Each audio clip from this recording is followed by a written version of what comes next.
วัดร้างโบราณสืบสาน2524พระมหาราชครูเกษราปัญญาปรมาติกาจารย์จากวัดดับภัยเชียงใหม่สืบสานเวลาผ่าน131 ปีนานไกลวัดพระบาทอุดมรุ่งเรืองงามตาเจ้าน้อยบุญทาวงศาข้าหลวงบวงเชียงใหม่ปกครองหัวเมืองฟ้าทุ่มเทแรงกายแรงใจทุกชาติพันธุ์รวมใจรักษา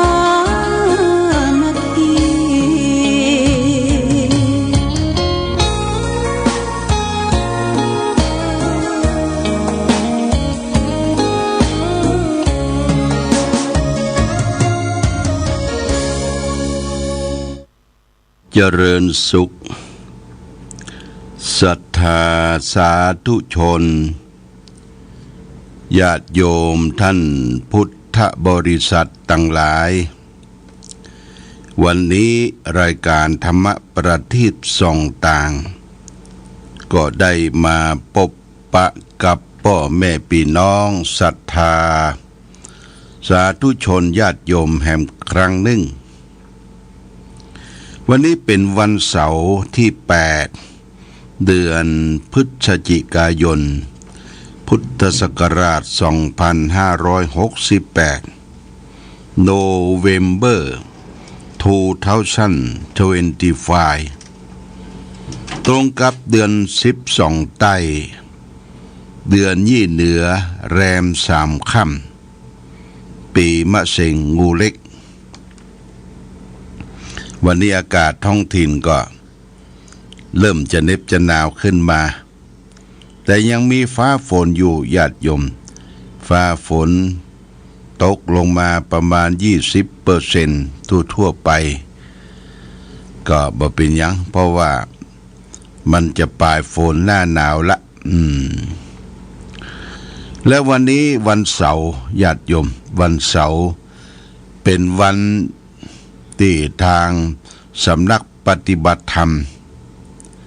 วัดพระพุทธบาทอุดมแหล่งที่21ของจังหวัดเชียงใหม่ก็ขอเชิญชวนญาติโยมท่านสาธุชนทั้งหลายว่างจากภารกิจ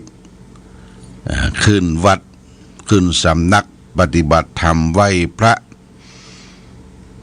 เจริญสมาธิภาวนาร่วมกันตั้งแต่9 โมงไปถึง11 โมงเก่งก็จะเริ่มต้นกัน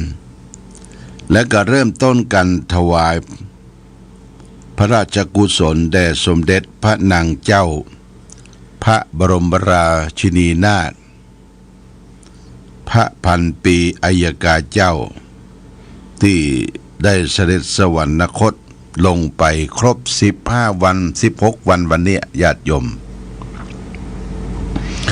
ก็ทางมหาเถรสมาคมตลอดถึงสำนักงานพุทธศาสนาแห่งชาติก็ได้ประกาศว่าทุกวัดวาอารามทั้งในประเทศต่างประเทศให้แสดงออกถึงสัญลักษณ์ความไว้อาลัยในการสวรรคตเสด็จสู่สวรรคาลัยของสมเด็จพระนางเจ้าพระบรมราชินีนาถตลอดถึงสำนักปฏิบัติธรรมทั่วประเทศนะคือได้ปฏิบัติธรรมร่วมกันก็วัดวาอารามทั่วไปก็ได้ตั้งโต๊ะหมู่บูชาและก็ตั้งพระบรมฉายาลักษณ์พระบรมสาธิสลักษณ์ของสมเด็จพระนางเจ้าแล้วก็ตั้งไว้ตลอดถึง100 วัน3 เดือน100 วันทางสำนักปฏิบัติธรรมเขาก็เช่นเดียวกันญาติโยมนะเขาก็ได้ตั้งพระบรมฉายาลักษณ์ที่ศาลาพุทธบริษัท วัดพระพุทธบาทอุดมทางทิศเหนือของวิหารอันนี้จะตั้งกระด้างไว้ละญาติโยมเป็นต้นว่าช่วง7 วัน15 วันตลอดถึง100 วันก็จะมีการมาทำบุญถวายเป็นพระราชกุศลโดยข้าราชการบ้านเมืองของอำเภออย่างตะวานี้เปิ้นก็มาเต็มที่สารามีท่านอำเภอฝางท่านรอว่าที่ร้อยตรีนพรัตน์สุภกิจโกศลเป็นต้นเป็นประธานแล้วนอกจากนั้นเขาก็จะตั้งกระด้างไว้แห่งจุดหนึ่งที่บนวิหารพระเจ้าละแข่งชั้น2นะจะมีรูปพระบรมฉายาลักษณ์และก็แต้นสำหรับพระสงฆ์นั่งที่จะเจริญพุทธมนต์ถวายเป็นพระราชกุศลทุกวันเสาร์นะญาติโยมนะทุกวันเสาร์เขาก็จะมีการบังสกุลทุกวันเสาร์อันนี้ก็แจ้งญาติโยมท่านสาธุชนทั้งหลายเพราะว่าทางมหาเถรสมาคมท่านได้มีกำหนดการคือวัดวาอารามทั่วประเทศต่างประเทศสำนักปฏิบัติธรรมทั่วไปภายในประเทศต่างประเทศ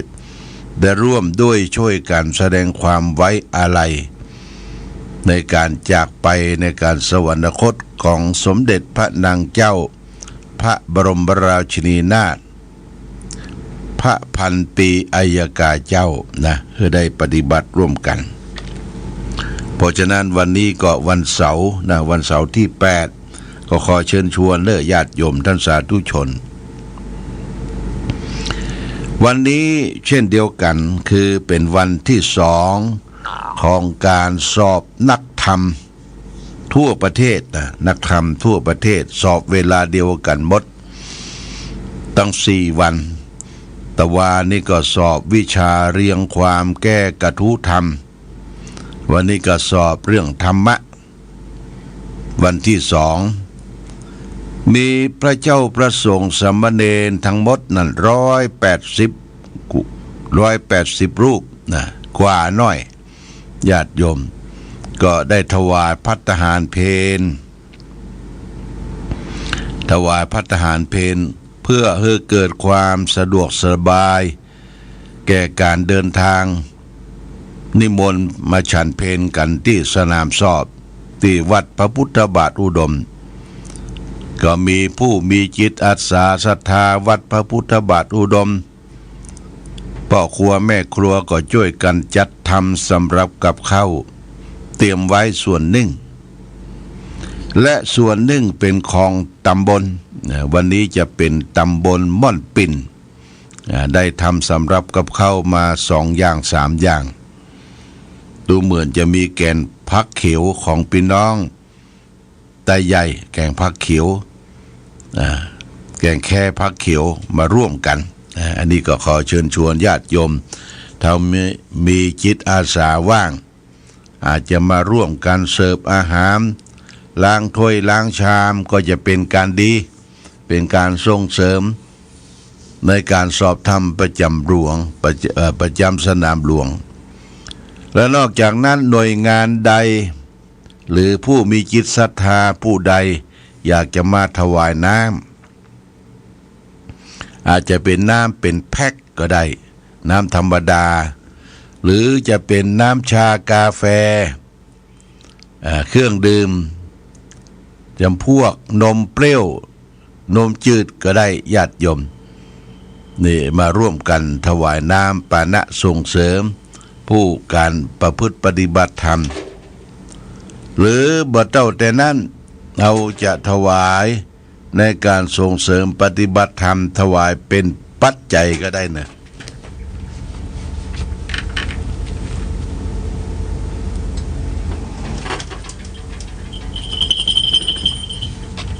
ถวายเป็นปัจจัย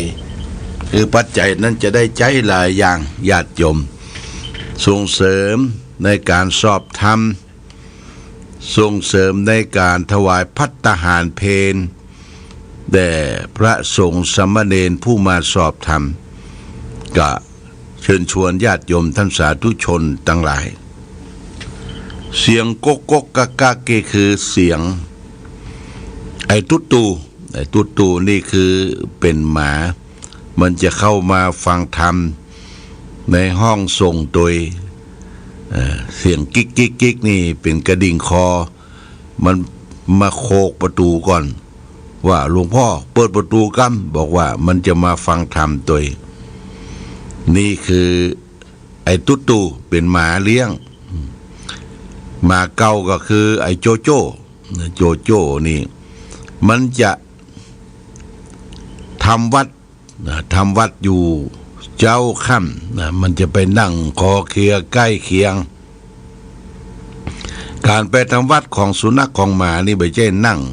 ไว้นะญาติโยมมันนอนฟังเสียงตู้เจ้าเปิ่นทำวัดสวดมนต์เกิดมาหำชาติมันจะได้เป็นคนนะมันจะได้เป็นคนมันหูกรรมเวลาเราเดินไปตังวัดตังรูปมันก็ไปตัวส่งไปขึ้นมามันก็มาส่งแล้วก็นอนหน้าประตูเฝ้ายามนี่คือหมาสุนัขที่มันมาอาศัยอยู่เขาบ่ได้ซื้อบ่ได้หามันมาอาศัยอยู่อาสาเป็นจิตอาสาเฝ้าดูแลสถานที่ของวัด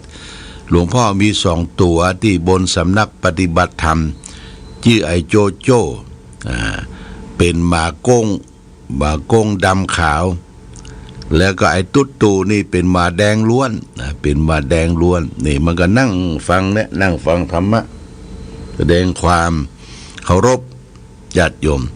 แต่ว่ามาสั่ง2 ตัวนี่บ่เคยหันมันสุว่าทายนักนะบ่เคยหันมันเป็นขี้ที่ไหนนะญาติโยมมันเก็บดีมันไปถ่ายในที่ดีเก็บบ่ฮือหันบ่ฮือสกปรกอันนี้คือสัตว์ที่มีอาศัยอยู่ที่วัดพระพุทธบาทอุดมสำนักปฏิบัติธรรมตื่นเจ้ามาหลังจากทำวัดสวดมนต์ใกล้ถึง6 โมงเขาก็เอาข้าวสารนี่ไปอ่อยอย่างน้อยก็เกิงลิตรญาติโยมนกที่มากินข้าวสารจะเป็นข้าวสารข้าวเจ้าข้าวเหนียวก็ได้คือนกพิราบจากพิราบก็นกเขานกเอี้ยงจอนในข้างลายจอนหางปุนี่จอนหรือกระรอกเนี่ยมันมาอยู่หลายญาติโยมอันนี้กระรอกนี่มันก็มากินข้าวพ่องแล้วก็กินกล้วยนี่จะต้องบ่ฮื้อมันขาดเอาไปไว้ข้างกุฏิหลวงพ่อใกล้ต้นไม้ก่อนที่มันมาจะกินนี่มันหวาดระแวงต่อผู้คนเหลียวซ้ายแลขวาแล้วก็วิดปึ๊กมาเจาะกินเจาะโยงหัวขึ้นกินแล้วก็เจ็บย่อหัวขึ้นมันกลัวคนนี่มันหั่นสัตว์บ่ได้มันทำลายฆ่าสัตว์ตัดชีวิตโดยเฉพาะอย่างยิ่งสัตว์สิ่งหิ่งห้อยต่างๆบ่มีเหตุผลไปทำลายสัตว์โดยเฉพาะคนไปหั่นงูเนี่ยนะงูเนี่ยบุบงูตีงูญาติโยมงูก็เป็นสัตว์อาภัพเป็นสัตว์ตัวเปิ้งนะปีนี้ตัวเปิ้งงูนะญาติโยมปีมะเสงนี่งูเล็กแต่งูมีที่ไหนเนี่ยญาติโยมหนูบ่มีงูกินหนูงูกินหนูจะไล่พวกละบอกว่าจะขึ้นแปรที่ลกที่พงที่อย่างนี้งูมันมาอยู่แต่ว่าเฮาจะไปทำร้ายงูเป็นสัตว์ที่เป็นตัวเปิ้งเฮางูน้อยแต่หลวงพ่อนี่เป็นตัวเปิ้งงูใหญ่ปัญญานาคอันนี้สัตว์ ที่มาอยู่ร่วมกับมนุษย์โลกเป็นเปื้อนเกิดเปื้อนแก่เปื้อนเจ็บเปื้อนตายด้วยกันพระพุทธเจ้าจึงบัญญัติว่าสัตว์ที่มีชีวิตนออินทรีย์นั้นบอกว่ามนุษย์คนเฮาสัตว์เดรัจฉานรักตัวกลัวตายเหมือนกันหมดจะไปทำร้ายทำขาดมีความอินดูขุนาต่อสัตว์ทั้งหลายบางทีสัตว์ทั้งหลายมันไปหากินตามธรรมชาติบ่ได้ออกจากวัดก็บ่ได้จะถูกยิงถูกหนังสติ๊กถูกปืนยิงเนี่ยต้องมาอาศัยวัดโดยเฉพาะอย่างยิ่งวัดนี้ก็มีต้นไม้ใหญ่หลายต้นไม้ใหญ่ต้นหนึ่งก็คือต้นไม้เหวไม้เหวนี่ใหญ่ญาติโยมสูงใหญ่คน10 คนอ้อมมาจอดนี่อยู่กลางบนสำนักปฏิบัติธรรมต้นไม้เหวแล้วก็ต้นไม้เต็งหรือว่าไม้แดงบ้านเฮาหรือว่าไม้แดงก็เป็นที่อาศัยของนกของสัตว์ปีกมาอยู่รวมกันแล้วก็มีต้นบะกอกต้นหนึ่งบะกอกครูบาเจ้าศีลธรรมท่านได้เดินทางมาเมืองฝางเปื่อยบูรณะวัดพระธาตุโซฝางแวะฉันเพนที่นี่เมื่อ 2475 ก็ได้นำบะกอกปลูกเป็นบะกอกที่หลังอนุสาวรีย์ครูบาเจ้าศรีวิจัยเริ่มโรนแล้วเนอะญาติโยมเริ่มหล่นละก็มีคนมาเสาะถึงวันบ่เจ้าเนาะบะกอกลูกเล็กๆบ่เหมือนกับบะกอกที่อื่นกินแล้วอายุยืนสดชื่นแจ่มใสนี่บะกอกครูบาเจ้าศรีวิจัย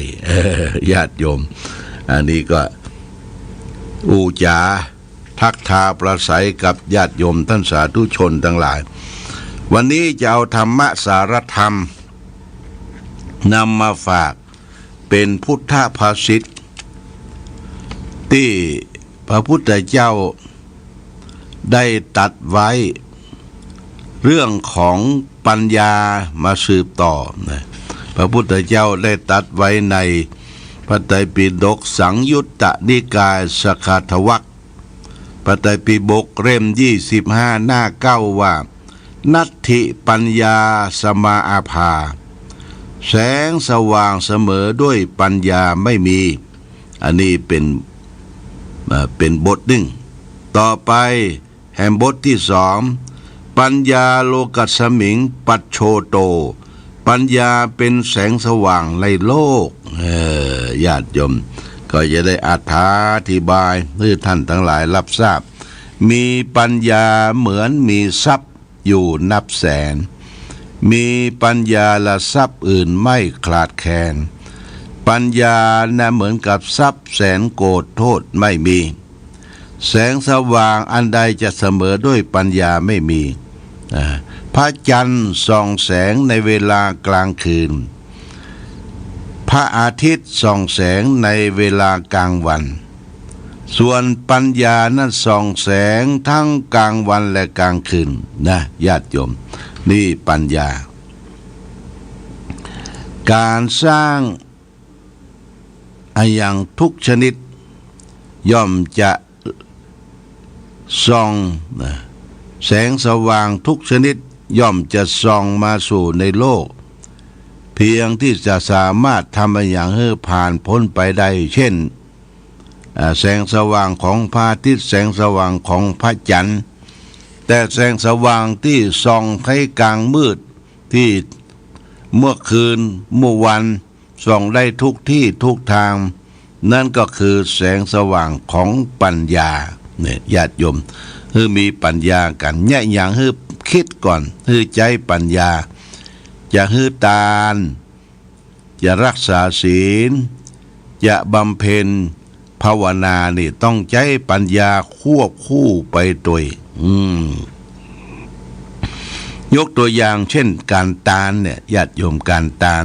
ที่มีปัญญานะว่าเขาจะทานอะไรหยังเนี่ยเพื่อเป็นประโยชน์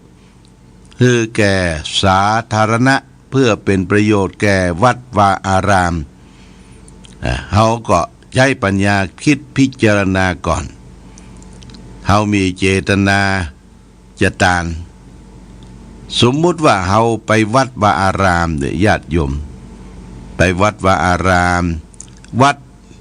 เป็นศูนย์รวมจิตใจของพี่น้องประชาชนไปวัดสิ่งสำคัญของวัดนั้นก็คือห้องน้ำห้องท่าเป็นที่ปรับทุกข์เป็นที่ปลดทุกข์ไปถึงวัดถ้ามีความหนักความเบาในร่างกายก็มักจะถามว่าท่านเจ้าสามเณรตุปีห้องน้ำมีตังใดเจ้าจะไปห้องน้ำก่อนเมื่อไปห้องน้ำญาติโยมเพื่อจะปลดทุกข์ไปพบห้องน้ำสกปรกรกรุงรังบ่เป็นที่เป็นทางก๊อกน้ำก็หัวซี่มันหมดสภาพบ่มีบรรยากาศที่จะไปปลดทุกข์นี่ญาติโยมเขาก็ต้องใช้ปัญญาคิดคิดได้มาพบห้องน้ำสกปรกของวัดก็มาอู้จาเขาจะกำจัดได้อย่างใดปรึกษาท่านเจ้าอาวาสปรึกษาคณะกรรมการท่านผู้รู้ว่าสมควรไหมที่เราจะได้ช่วยกันปรับปรุงแก้ไขห้องน้ำห้องท่าเป็นการต้อนรับเป็นการบริการแก่ศรัทธาญาติโยมข้าเจ้ามีสตังค์เต้าอันเต้าอี้หรือข้าเจ้าจะตั้งเป็นกองทุนเชิญชวนมาทอดผ้าป่าหรือทอดกฐินที่ผ่านพ้นไปก็ได้นี่คือใจปัญญาคิดพิจารณาสร้างห้องน้ำคือมันทันสมัยปัจจุบันนี่เปิ้นใจซักโครกคือแบบห้องน้ำนั่งยองมันเจ็บหัวเข่ามันลุกบ่ได้ชักโครกนี่ก็นั่งย่อนแข้งเอาแข้งเต้าอยู่ตั้งลุ่มนั่งบนชักโครกมี2ประเภทชักโครกราดน้ำกับชักโครกกดน้ำชักโครกราดน้ำนี่มีน้ำเก็บไว้ในถังมีก๊อกมีหยังมีขันมีก๊อกอันนี้สำหรับน้ำที่มันขาดแคลนไหลบ่ปกติให้ใจชักโครกราดน้ำถ้าน้ำมันอุดมสมบูรณ์มีแทงน้ำมีปั๊มน้ำอุดมสมบูรณ์ก็ใจชักโครกกดน้ำญาติโยมบ่ต้องเอาน้ำมาลาดชักโครกกดน้ำมีที่ตั้งกระดาษชำระมีไอ้หยังบรรยากาศของห้องน้ำห้องท่าเนี่ยบางทีเฮาไปสถานีหรือไปที่ปั๊มน้ำมันญาติโยมตั้งใต้เนี่ยเปิ้นพิธีพิถันเปิ้นจะให้คนมาดูแลความสะอาดตลอดเวลาเช็ดถูตลอดเวลาบางทีเข้าไปห้องน้ำเปิ้นยังมีพัดลมปัดไว้ตั้งบนหัวโซ่เพื่อจะไล่ลมไล่กลิ่นอย่างออกไปกินบ่พึงประสงค์นี่คือห้องน้ำห้องท่าที่เฮาไปวัดไปดูห้องน้ำเฮาหูแล้วว่ามันสกปรกมันบ่สมบูรณ์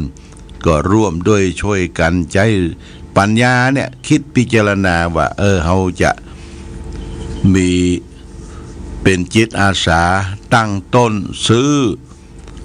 เครื่องชำระซื้อของที่ใจประโยชน์กับห้องน้ำมาไว้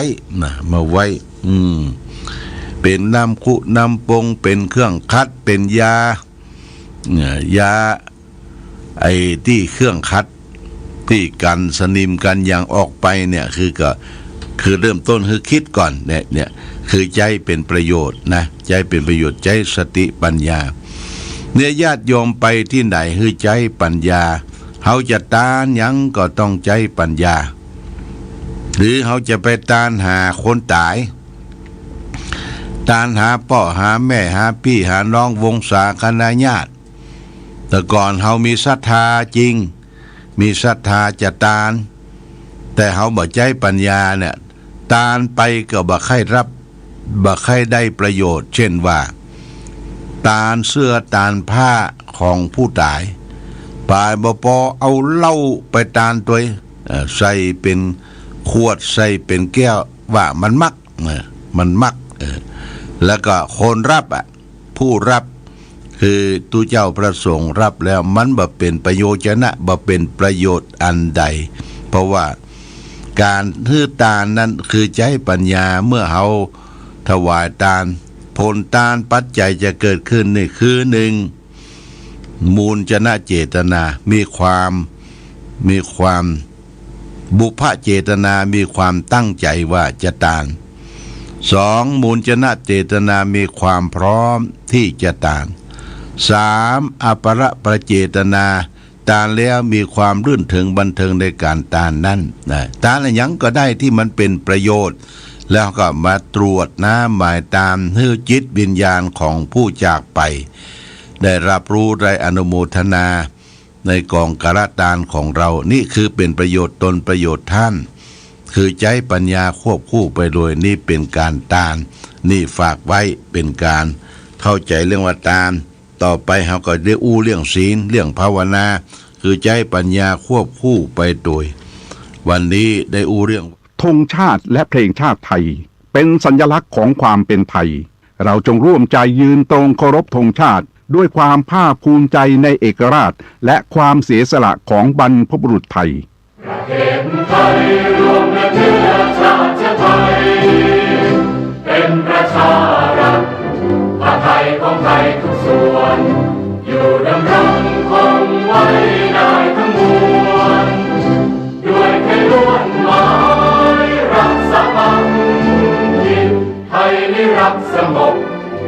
แต่ถึงรบไม่กล้าเอกราชจะไม่ให้ใครคุมขีสละเลือดทุกอย่างเป็นชาติทะเล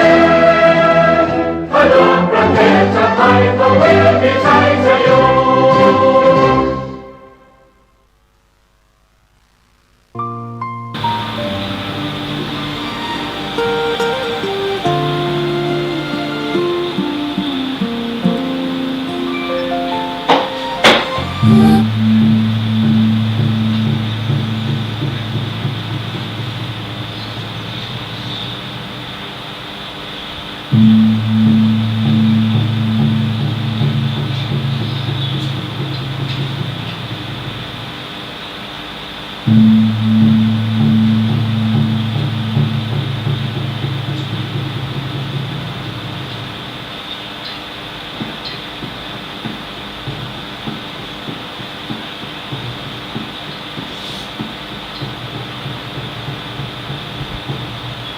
Mm-hmm.